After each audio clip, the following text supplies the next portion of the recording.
Hello DirtFish friends, and welcome to an exceptionally warm and sunny Estonia. It's round 7 of the FIA World Rally Championship, and we're back.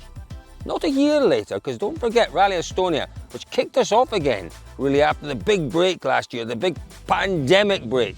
Rally Estonia was a little later in the year. It was very, very pleasant, the temperature and the weather.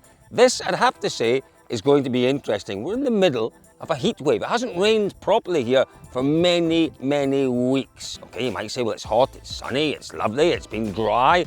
So what? Well, do you know, it affects the surface of the road. It really does. What we saw last year was the road evolving in a way that even Tanak was surprised by. What we'll see this year, again, potentially, is something different because, in part, of the weather that we've had. That's really hot. It's up to around about 32, 33 degrees. We actually saw 35 degrees on the readout today. 35 degrees, that's Mediterranean hot, it really is. Poor old David Evans, my colleague, struggling. He's had to take his woolen jumper off. That's how hot it is. But what have we got ahead of us this weekend? Well, we've got a proper rally once again. We've got 3 and a little bit days because we start on the Thursday evening.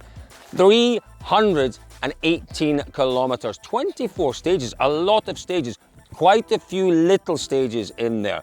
But in total, really, really good mileage. Now, changes from last year, well, it will look familiar, that is for sure. There are a lot of stages that are more or less the same as we saw last year, particularly on the Friday. Really very similar. In places, fast and flowing, a little bit slower in other sections. But what's really, really interesting is Saturday's first 2 stages, stage 10 and stage 11. They are very, very different. They are completely new. We didn't see them at all last year.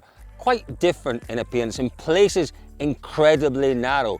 In other places, you're driving through almost a tunnel of foliage. There's a canopy. And do you know what? That canopy, it's not so far above the road. What does that mean?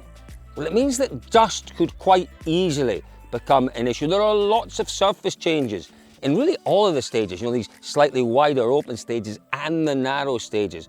But certainly in places on stage 10 and 11, where you have that canopy of trees coming over the top, it's very, very dusty. What do trees do? What do canopies do? Well, they hold the dust in, so that could be something to look out for.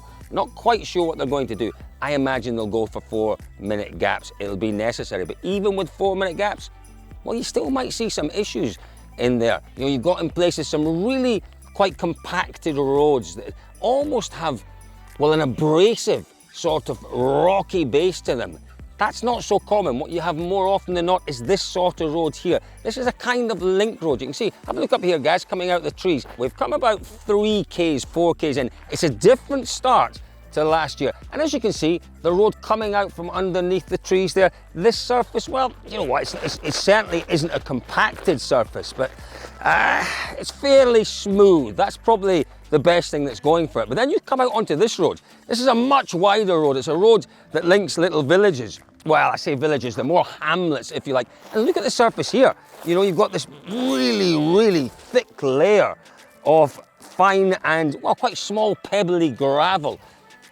It's really, I suppose, a defining factor of this rally, never mind just this stage, the number of different surface changes that we're going to get. In places, in some of the stages, there's tarmac and decent length sections of tarmac as well. So the other thing we have here are chicanes. Now, we've seen chicanes, and there will be some hay bale chicanes, but they've also put a few natural chicanes in place. So they take them off the main roads, and it's almost like, you know, it's little access roads into perhaps little farms or little houses, even into bus stops. And it's really, really soft in some of these chicanes. Long straight, and then they take them off, and 90 left and 90 right, back onto the main road and away again. Maybe for only 100 meters, maybe 200 meters, but really soft, extremely narrow on some of those natural chicanes. So keep an eye on what might happen there.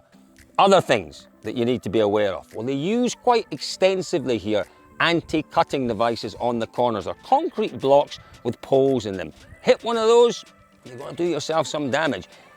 2 things. It creates a very different line for the drivers. It's not a natural line. They have to be concentrating and focused.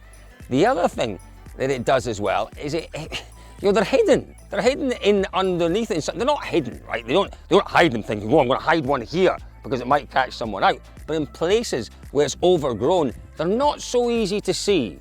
So that could be interesting.